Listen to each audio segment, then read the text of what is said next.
Miscellaneous minds, never explaining the minds. Devilish grin for my alias, aliens who respond. Peddling sin, thinking maybe when you get old you realize I'm not gonna fold or demise. I don't smoke crack, motherfucker, I sell it. What is going on, everybody? This is the Miscellaneous Minds podcast. I'm your co-host, Boom Gato, the cat that hands your welterweight title back. And to my left over here is the main man, Jesus Dinero, the man that makes the fat stacks. Together we form the dynamic duo that won't die. Deadly ideas, bread, and spicier content, and your girls' only fans. What is going on, everybody? Before we get into tonight's topic, please make sure to like, comment, hate, subscribe, DM us about the bullshit. And with that, let's get right into it. So we have UFC 304 coming up this weekend. So we wanted to give you guys our final predictions for this particular card. Specifically, we're going to go over the main card, talk about the top 3 fights on that card. So let's get right into it. First, we have Bobby Green versus Paddy Pimblett. Listen, I'm going to keep it 100 with you. I have previously said I am not the biggest Paddy Pimblett fan. I will fully acknowledge that. With that being said, I think the man's going to win. I like Bobby Green. I fuck with Bobby Green. I think he's a funny dude. I think he's got a lot of tools that makes him a great fighter. But let's keep it a buck here. The man is a gatekeeper. Not to disparage him. A phenomenal fighter. Could probably kick most people's asses. But he is a gatekeeper nonetheless. Paddy Pimblett's been on a roll, obviously. Paddy Pimblett has Dana White privilege. Paddy Pimblett has all the things that someone would need, all the advantages that someone would need to win this type of fight. Paddy Pimblett is a good fighter in a lot of different ways. I just don't really buy into the hype. Now, don't get me wrong. At a certain point, Paddy Pimblett might really be that guy. Paddy Pimblett might be the next one. But as of right now, I think it's more Dana White privilege. I think it's more UFC push. I think it's more that than anything else. If you look at some of the fights that he's had, they have been extremely questionable. Extremely questionable if he actually won. And I feel like when he's put to the test and he has a questionable win and he's questioned about it, he makes excuse after excuse after excuse. And I feel like he doesn't acknowledge what the rest of the UFC fan base has clearly seen, that he's not everything that the UFC is trying to be. There's remnants here of WWE and how they try to push certain people and how the fans just don't take to it. Similar concept. Very, very similar concept here. With that being said, again, I'm going to say Paddy Pimblett is going to win, even though he's not necessarily my favorite fighter. I do acknowledge that he has the tools to beat a Bobby Green, who is I'm going to say he's a top-tier gatekeeper. All respect to you, Bobby Green. I think the world of you, my man. You're a great dude, but I'm going to call it like it is. What do you think about that, my man? Also not a big fan of a Paddy Pimblett, but at the same time, I also do have to acknowledge the man does get results. Some of them are questionable, some of them not favorable, but at the end of the day, he does get results. Of this fight, I'm gonna get controversial on this either way, but I feel like Paddy Pimblett's gonna win by, at the very least, a majority decision. I think Paddy's gonna get a little bit more defensive, especially with Bobby Green, but yeah, I think he's going to get a little bit more smart, a little bit more cautious with his striking and anything that needs to get done. But I think he's going to get it done. It's just not going to look pretty. It's not going to look super exciting. I think there's going to be a Paddy Pimblett fight. You know what? I think that's fair. I think that's a fair assessment. I don't think it's controversial to say it's going to be a decision. I don't really see Paddy Pimblett running through Bobby Green in a stoppage type of style. Don't get me wrong. It's possible. Definitely possible. But yeah, I don't think a decision is a controversial at all.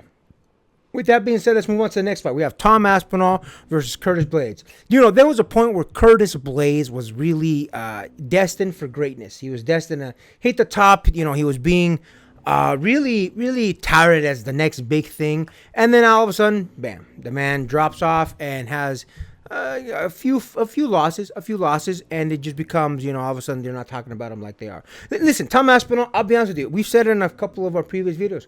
I'm not the biggest Tom Aspinall fan. Not because he's not a good guy, not because he doesn't have the tools to be a great champion. He's just not that exciting of a guy, you know. Tom Aspinall, maybe it's just the milk toast personality. He's a nice guy, but other than that, I can't say much about the guy.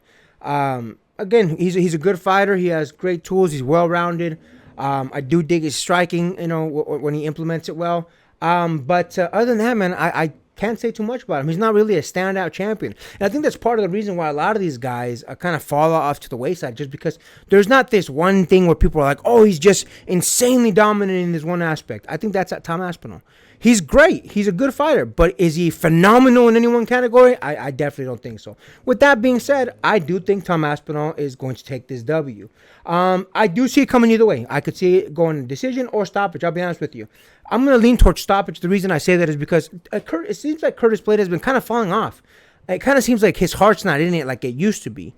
I'm not sure if it's just a lack of discipline. He's not in it anymore mentally. I don't know what it is, but I'm gonna definitely call Tom Aspinall win.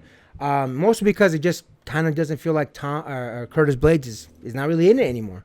What do you think about that, my man? I think the problem that you're highlighting with Tom Aspinall can be described as a lack of aura. The man just doesn't have it. It's not that, again, to say he isn't charismatic would be a mischaracterization. He's charismatic to a point. Aura, I think, is the better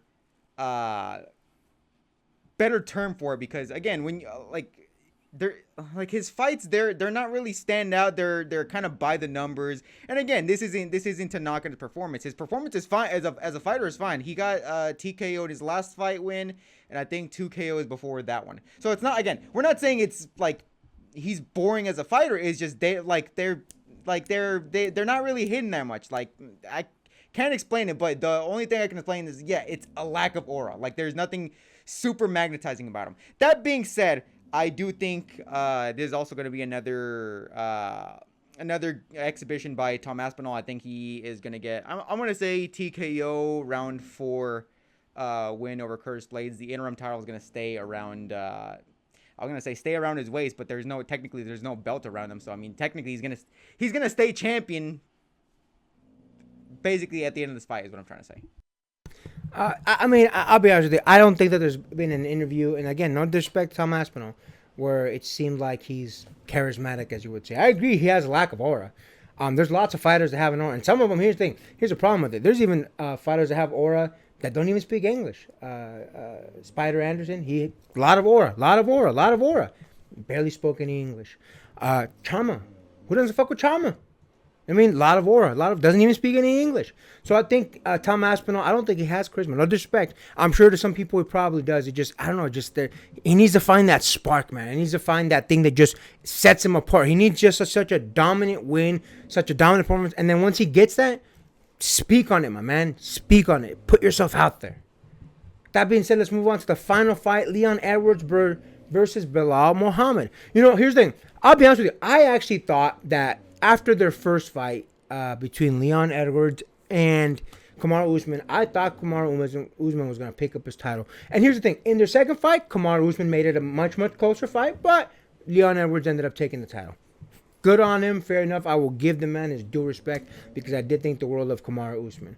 With that being said, listen, don't sell Bilal Muhammad short, man. Bilal Muhammad is a good fighter, very well-rounded. I think he suffers from a lot of the same issues that a Tom Aspinall has, where he's a good fighter, but he just doesn't have that it factor. He doesn't have that aura, that charisma. And here's the thing, he has the potential for it. The dude says some funny shit sometimes, but he doesn't really put himself out there. He's not in the spotlight as much as he could be, and that's on him to do that. With that being said, listen, this one I'm a little bit more split on. Leon Edwards is great at what he does. In fact, their win and loss records are almost identical. Bilal has 23 wins, 3 losses, and Leon Edwards has 22 wins and 3 losses. So they're basically the same individual, same fighter. I'm not lying. In the beginning, I was rooting for Bilal Muhammad. I think Leon Edwards is going to take it. And here's the thing. I'm not going to be mad if Bilal wins. Again, to be honest with you, either one of these dudes wins, I'm okay with it. But here's the thing that I do need from both of these dudes. I need them to stand out more. I need both of them to take up the spotlight more, because here's the thing. The welterweight for a while there had good champion after good champion after good champion. And I'm not saying neither one of these guys won't be a good champion. I need more talkers. I need more people that talk that ish. I need more people that bring the heat to this division. Again, they're both good fighters. Not doubting that at all, not dismissing it at all. But we need a little bit more of that character. Not so much where it's dramatic like Ilia Topuria. He takes it overboard. It's a little dramatic with it. But bring that real heat, man. Kamaru Usman, man, had charisma. A lot of these, even though I'm not a fan Colby had a little bit of charisma in there. George Masvidal, charisma.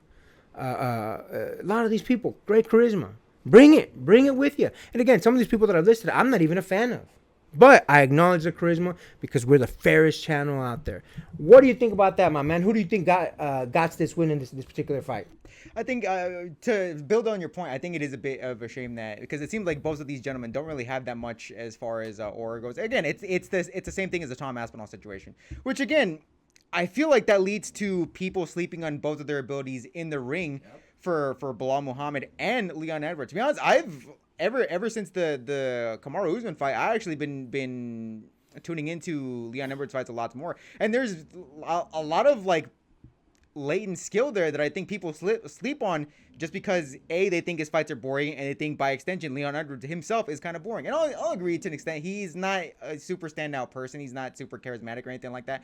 But charisma and in-skill ring, those are two different things. Like you can train, one you can't. Like it's just part of your character. That being said, from the get, I think this is still going to be a situation where the belt is going to stay on Leon Edwards. I think Leon Edwards just has that quiet skill. I think he's just very technically sound in the ring. I think he's going to outskill Bilal Muhammad. If just by a little bit, I think this is going to be a very contentious match. But yes, I do believe this is going to be a Leon Edwards fight. The belt's going to stay wrapped around his waist. And listen, that's fair. That's fair.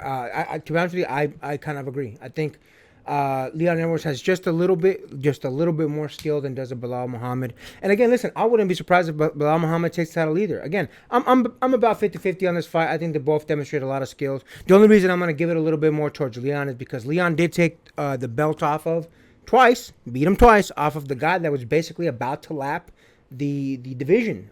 So you got to give him props for that. Whereas Bilal Muhammad, while he has looked very impressive in his fights, while he does put on a decent show when he's facing his competitors, he just doesn't have that particularly big name like a Kamaru Usman that would put him over the top for me. So I agree with you. I think it's going to be Leon Edwards. I probably going by decision, but I do think it's going to be Edwards. It's going to be a good card. I definitely recommend you guys all tune in. I'll be watching this fight for sure. It's going to be a decent card. I'll be honest with you. I normally I'm not. Normally when they have these types of we'll call it stacked cards. The reason I quote that is because there's some notable names on here. Paddy Pimblett's a notable name. Aspinall's a notable name. Leon Edwards and Bilal Muhammad, they're notable names. But I feel like this card is underrated a little bit by most of the UFC fan base because, as we stated, some of these guys don't have the charisma or the aura that they should. Either way, it's going to be a good card. Tune in and watch it. And with that, make sure to like, comment, hate, subscribe, DM us about the bullshit, and until next time, get rest and stay blessed. We'll see you on the next one.